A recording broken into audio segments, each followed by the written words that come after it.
The dropship sliced through the thick clouds of Y-9, engines humming low like a predator stalking prey.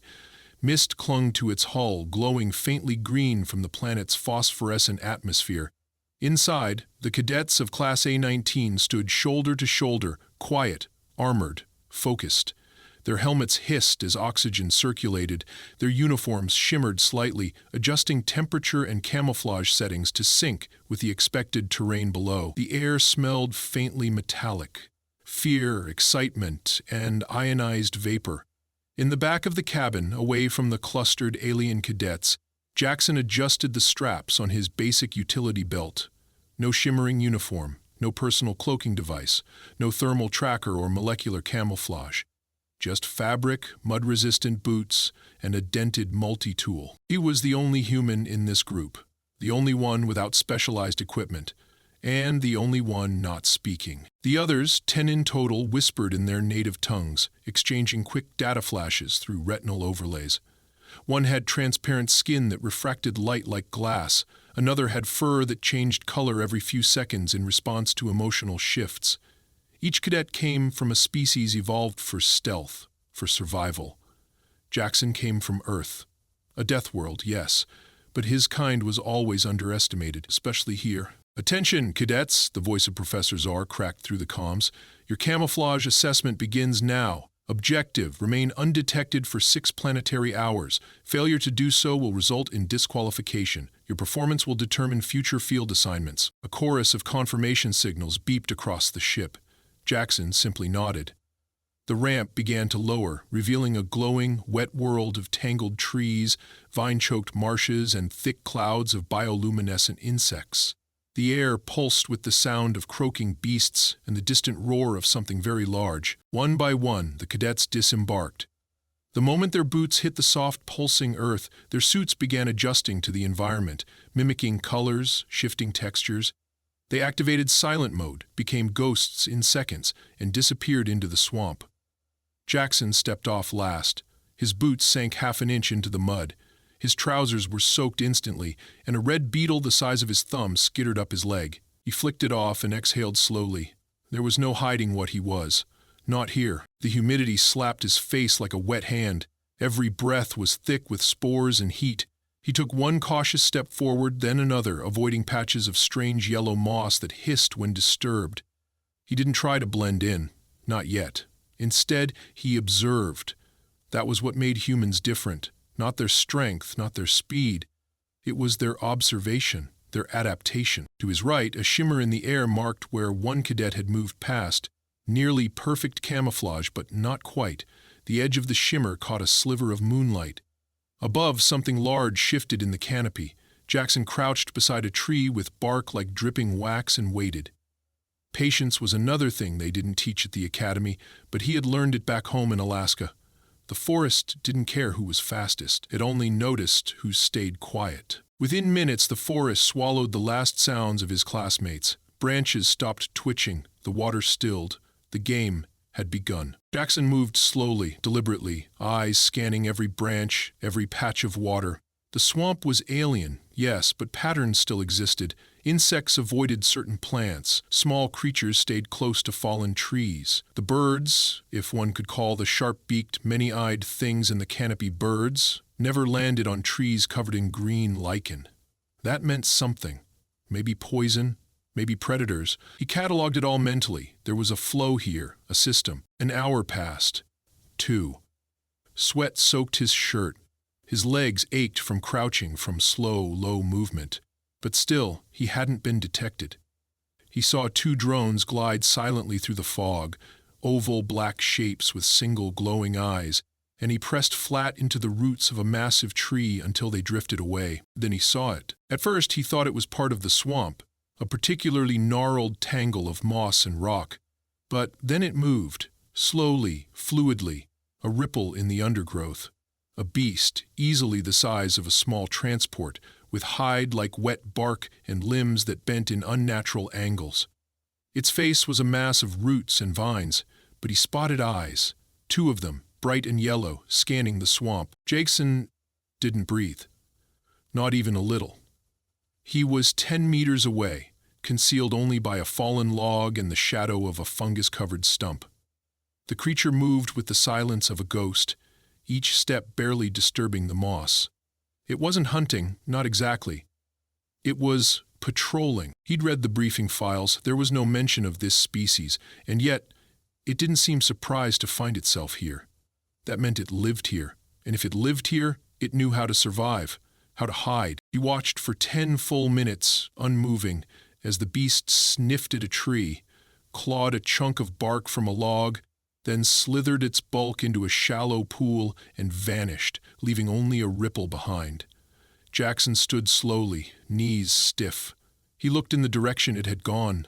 No footsteps, no sound, no sign. And yet he was certain it had a path, a routine, a rhythm. He glanced at the sky, at the sinking moon. He had 4 hours left. The other cadets were likely already using their gadgets, buried under invisible nets or camo-masked into boulders. But that wouldn't last. The swamp changed too quickly. The light shifted, the moss grew fast. Trees dripped chemicals that could expose even the best cloaking devices. He needed a better strategy. Jackson retraced the path of the creature, stepping exactly where it had, crouching low, brushing aside ferns and vines as quietly as possible. He found small markings on the trees. Claw marks, sap rubbed off in strange patterns, even bone fragments. It had territory. It marked. He smiled slightly. Humans were good at one thing, above all: mimicry. Not the technological kind, the primal kind. He knelt beside a tree and rubbed his fingers through the sap. It smelled pungent, sharp, and somehow earthy. He smeared some across his neck and shirt. Then he picked up a scrap of bark the creature had touched and tucked it into his collar. He didn't know what he was doing exactly, but instinct whispered. The forest whispered louder. Somewhere behind him, a drone let out a static blip. Another cadet detected, eliminated. Jackson ignored it. His world had shrunk to the mud beneath him, the trail ahead, and the silent rhythm of the creature that had mastered this place. He didn't have to beat the others. He just had to become part of the swamp. And for that, the monster might be his best teacher. The swamp deepened. The further Jackson moved along the faint trail marked by claw scars and sap drippings, the darker the world became. Trees arched over him like cathedral pillars, their bark slick with moisture and pulsing with bioluminescence that dimmed whenever he stepped close, as if the swamp itself were exhaling around him. The air had grown thicker, less breathable, filled with spores and a faint chemical sharpness that stung the back of his throat. He pressed on, crouched low, his every step deliberate. The silence had changed too. It was no longer the quiet of stillness. It was a waiting quiet, a hush before revelation. He found the next sign near a split boulder covered in orange fungus, a patch of broken reeds bent unnaturally to one side, and the faint outline of something massive having passed through recently. The mud was still wet, and a slick film floated atop the water, pooling in the depression. He scanned the area slowly. There were no sounds now, no bird screeches, no insect hums, only his own breathing and the soft drip of condensation from vines overhead. He knelt beside the trail and ran his fingers through the slimy water. It smelled of algae and iron. Then, somewhere up ahead, a branch cracked. Sharp, clean, not the random fall of debris, but something intentional. He froze. There was movement, but not in front of him. To his left, about 20 meters away, a shimmer of light flickered behind a bush. Not like the bioluminescent glow of the plants, but a technological flicker.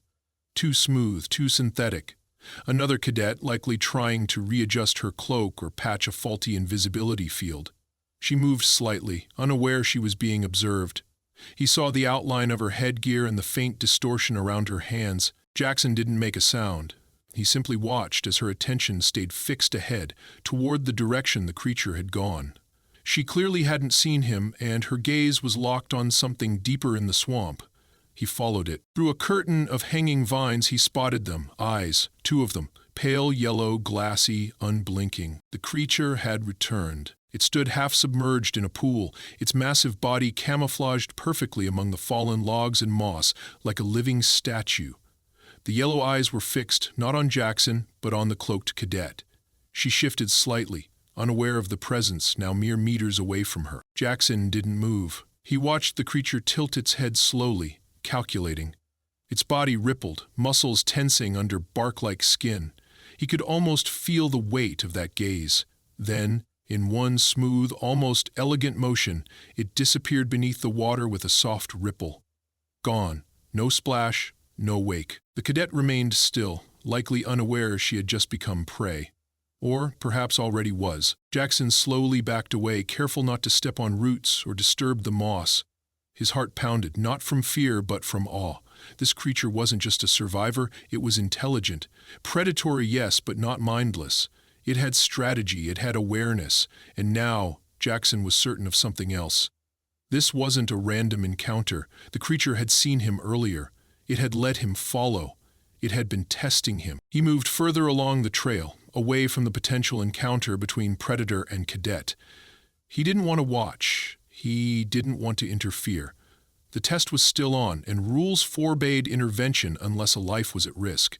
He had no reason to believe the creature was deadly. Not yet. As he moved, the swamp's terrain shifted again. The canopy opened slightly, letting through thin beams of green-tinted moonlight. He passed beneath a set of twisted roots that arched like rib cages above his head. Beneath them, the ground sloped downward into a narrow basin, filled with fog so thick it moved like fabric. He hesitated at the edge, staring into the mist. This felt like a trap, and yet the creature's trail led directly into the basin. Claw marks, subtle and consistent, marred the moss-covered walls. Jackson exhaled once, then slipped into the fog. The temperature dropped immediately. The air grew cold and wet, the kind that sank into bones. He hugged himself against the sudden chill and crouched lower, moving forward slowly, hand tracing along the wall to avoid getting lost. The fog made everything sound distant. Even the drip of water from overhead felt muffled. Then came the breathing. It wasn't his. It was slow, deep, and close. He stopped, crouched in stillness. The breathing grew louder, coming from somewhere just ahead, rhythmic like the bellows of a forge. A shape emerged, a silhouette low to the ground, wide and twitching slightly. He couldn't see details through the mist, but he recognized the pattern. It was the creature. And it wasn't alone. He counted 3 smaller shadows huddled near it. Younglings, perhaps, or lesser variants. They moved slowly, clinging to the larger one's limbs. Jackson remained absolutely still, crouched low in the mist, breath shallow. This wasn't just a predator. This was a mother, or a guardian. Maybe both. The realization hit him hard. This wasn't a mindless test of stealth. This swamp wasn't just an obstacle course. The Academy had dropped them into a living, breathing habitat, and hadn't warned them. He understood now why the creature had let him follow, why it hadn't attacked. It was curious, and maybe, just maybe, it had seen something in him the others didn't show. Restraint. A faint beep interrupted the silence. Far away, but not far enough. One of the drones. He looked up and spotted it, a small surveillance unit hovering near the edge of the basin, scanning the fog. The creature lifted its head, its eyes locked onto the sound. It didn't growl, it didn't run. Instead, it sank lower into the water, pulling the smaller creatures beneath its body, protecting them. Jackson made a choice. He stood, not fully, just enough to be seen by the drone. The glowing eye shifted instantly to him, zooming in. He raised his hand slowly, then pointed away from the basin into the trees. A moment of pause. The drone hesitated.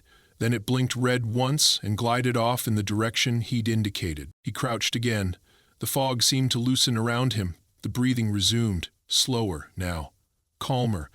The creature hadn't moved. It had watched everything. He didn't know if it understood the drone's purpose, but it understood what he had done. For the first time, he felt the creature acknowledge him, not just observe him. It shifted forward slowly, emerging slightly from the mist. Its eyes gleamed, reflecting the green light from above. Then it moved sideways, deliberately, revealing a path between roots that he hadn't seen before, an opening. An invitation. Jackson didn't smile. He didn't speak. He simply followed. The passage between the roots narrowed quickly. Jackson ducked beneath hanging vines, each one slick with slime and dotted with tiny, flickering insects that pulsed like dying embers. The creature moved ahead of him, silent and massive, with its younglings clinging close to her legs. Her weight disturbed nothing. Even the mud accepted her presence without protest.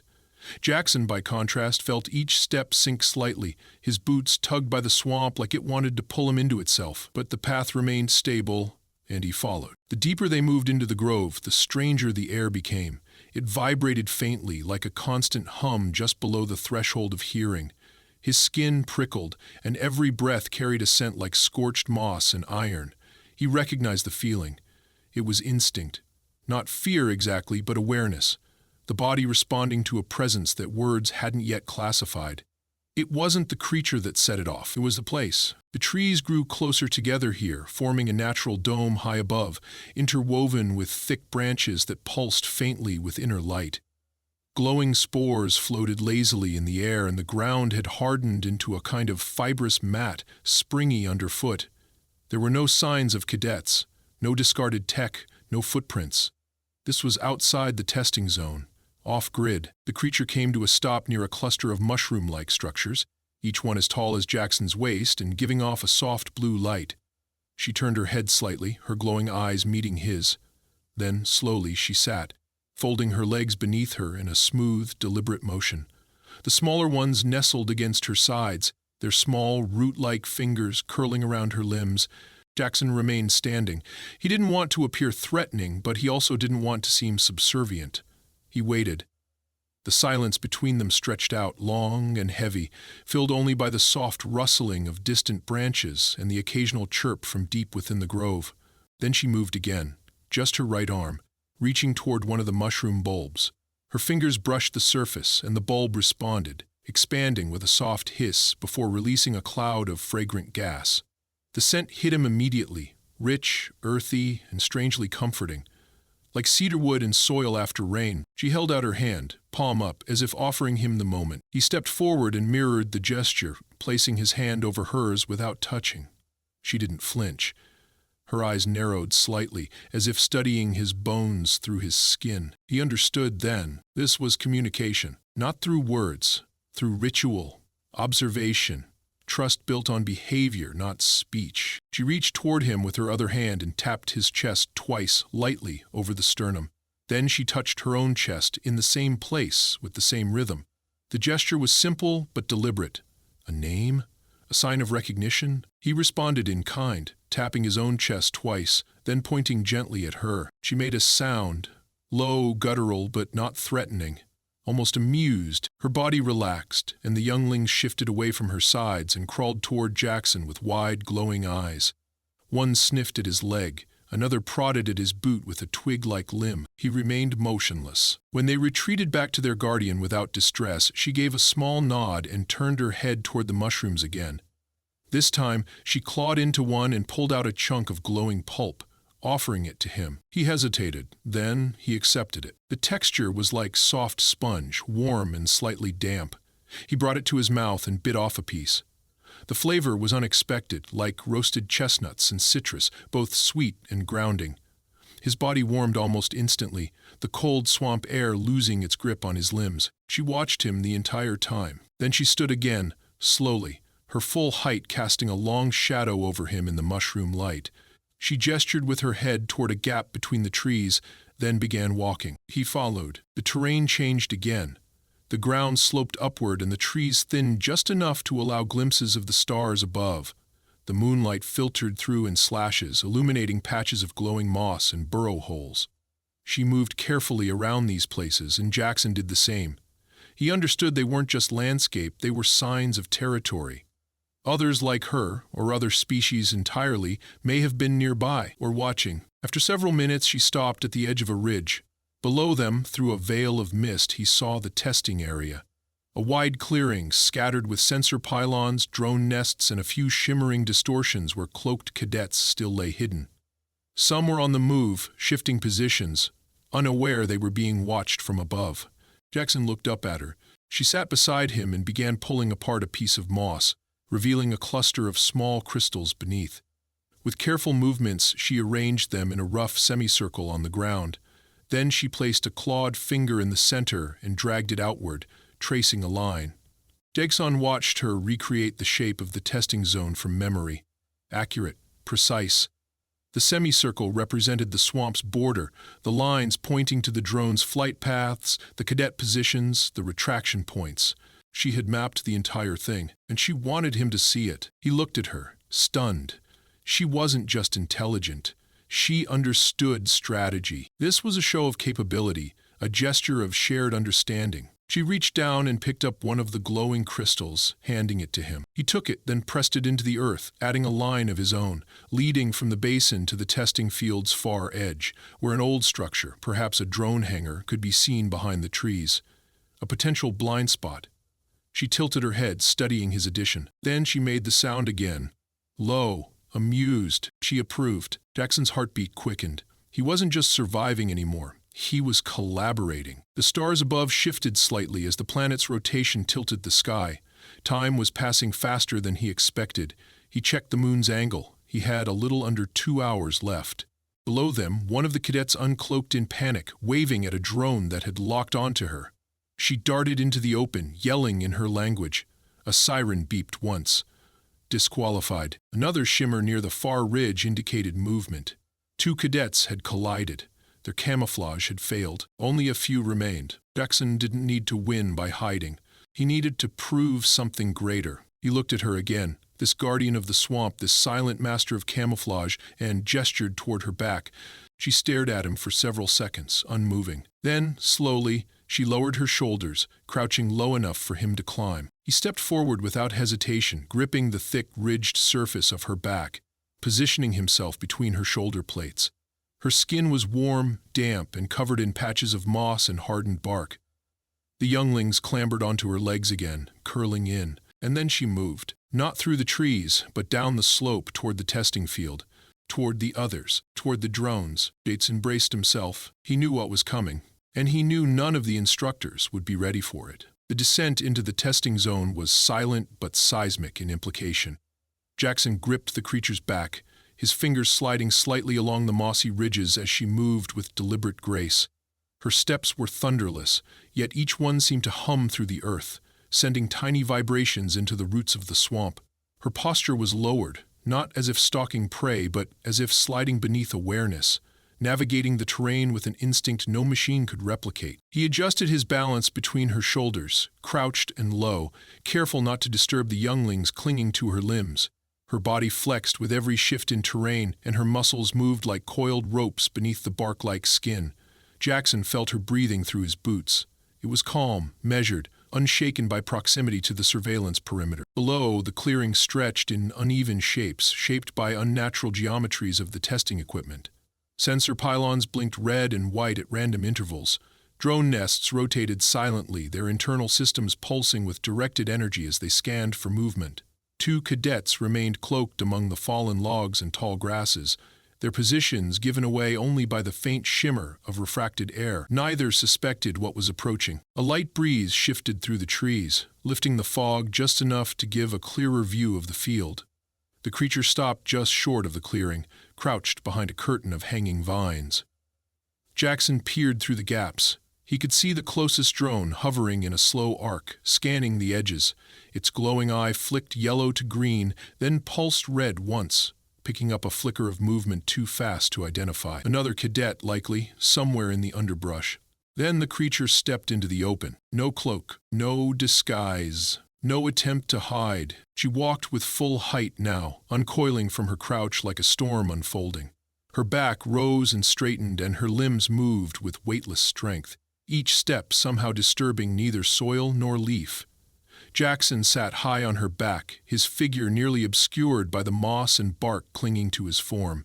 He blended into her, part of her mass, a living extension of the swamp itself. The first drone froze mid-arc, its lens focused, a brief hesitation in its pattern. Then it spun in place and triggered a flare of red light, signaling an unknown entity in the field. An alarm shrieked across the clearing, short, high-pitched, meant to warn instructors, not cadets. Jackson felt the tension ripple instantly through the atmosphere. The nearest cadet broke camouflage, panic evident in her erratic movements.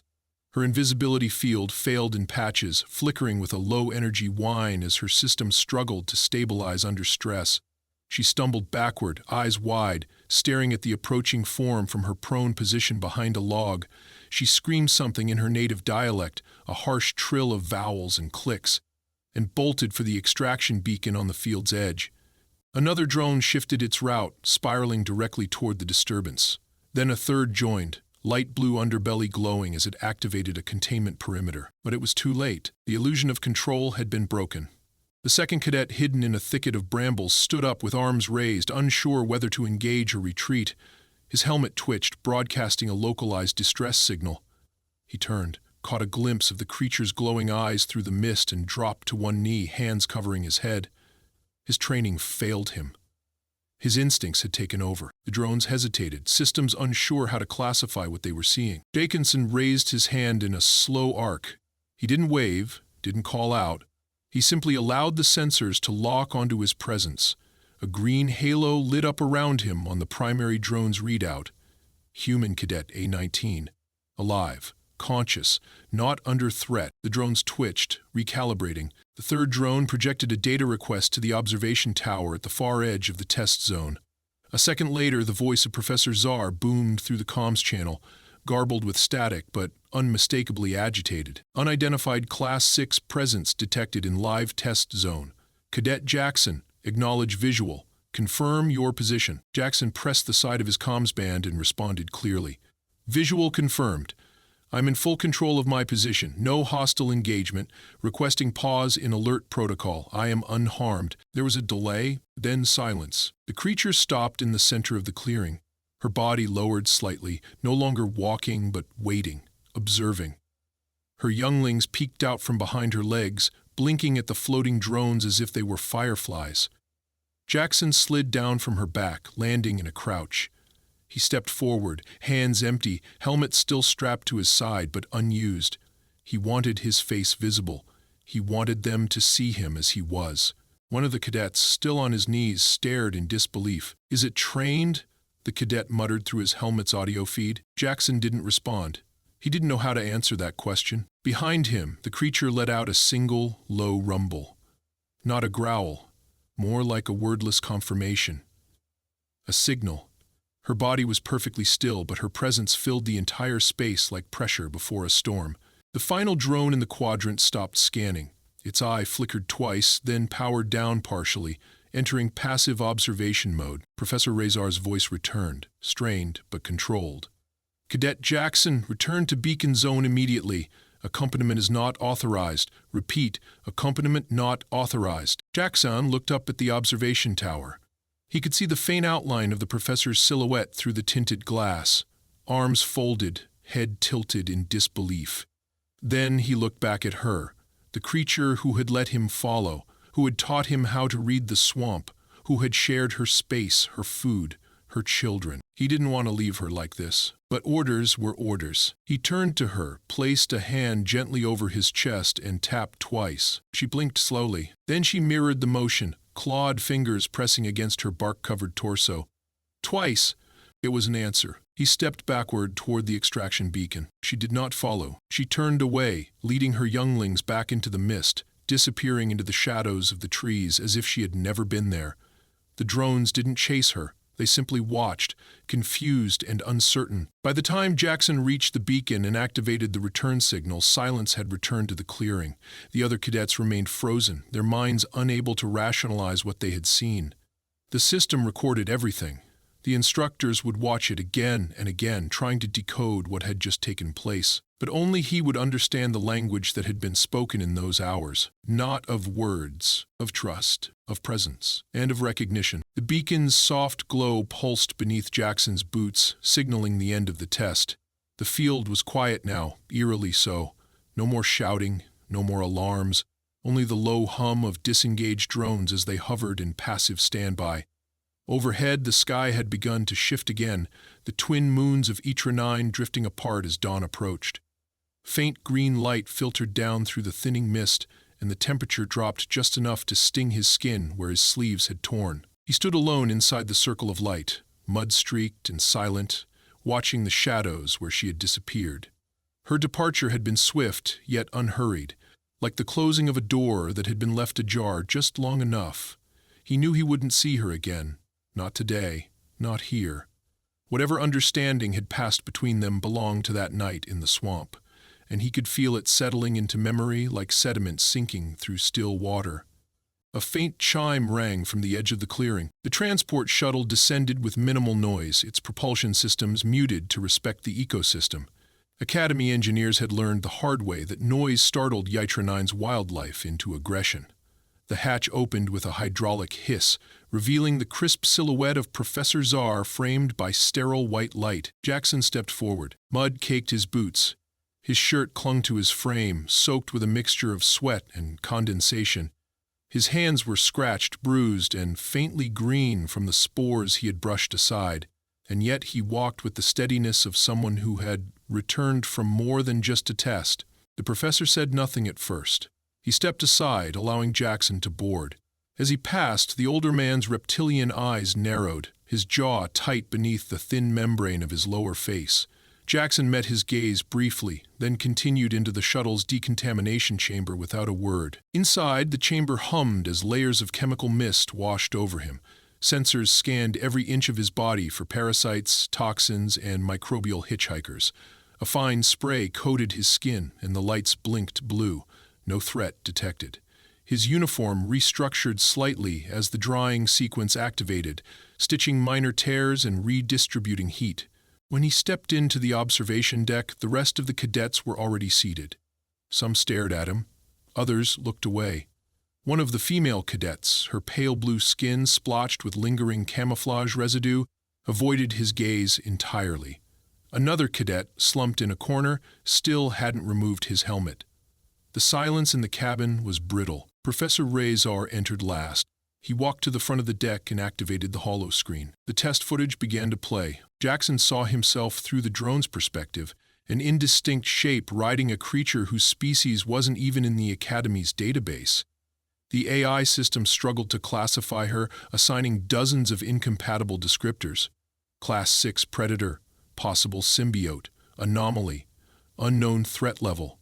The footage flickered with moments of confusion, drones pausing mid-flight, unable to process what they were witnessing. The cadets watched in stunned silence as the hologram replayed the exact moment when Jackson dismounted and approached the beacon, the creature behind him unmoving, vast, and entirely calm.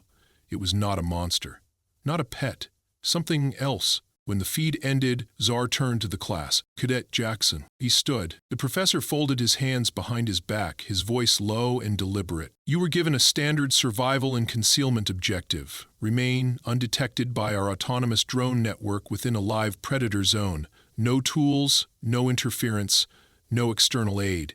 He paused. You did not remain hidden. No, sir, Jackson replied. You were seen by every drone on the field. Yes, sir. You walked into the open, you approached the extraction point, mounted on an undocumented life form, one which our systems initially classified as hostile. Yes, sir. And yet, the professor said, his tone shifting almost imperceptibly, you were not eliminated. Not once. Not by the drones, not by the swamp, not by her. He stepped closer. Jackson hesitated. He wasn't sure how to frame what had happened without sounding like a child describing a dream. He could talk about instinct, observation, nonverbal cues. He could mention the territory markers, the way she moved, the way she didn't strike even when she had the chance. But none of that felt sufficient. It was more than strategy. I didn't hide, he said finally. I adapted. I didn't force my presence on her. I learned from her. She knew how to survive better than any of us. I didn't treat her like an obstacle. I treated her like a teacher. Murmurs rippled through the cabin. Czar studied him for a long time. Then he turned to the cadets. Would any of you have survived that encounter? No one answered. Would any of you have dared to approach, let alone share space, with a species of that size, unknown temperament, and territorial intelligence? Still, silence. Then, softly, one of the female cadets spoke. She protected him. That thing. She could have crushed him. She didn't. Rachel remembered him, and she saw value in him, and that's Jeff handling his shit. Czar nodded slowly. This test is not about hiding, he said. It never was. It is about presence. How you shape your environment through behavior. How you survive without domination. What Cadet Jackson demonstrated, intentionally or not, was the apex principle of this academy. Coexistence over control. He turned back to the holoscreen and tapped a new command. Jackson's performance score appeared, a perfect mark. No cadet had seen that before, not in decades. Gasps broke out. One cadet cursed under his breath.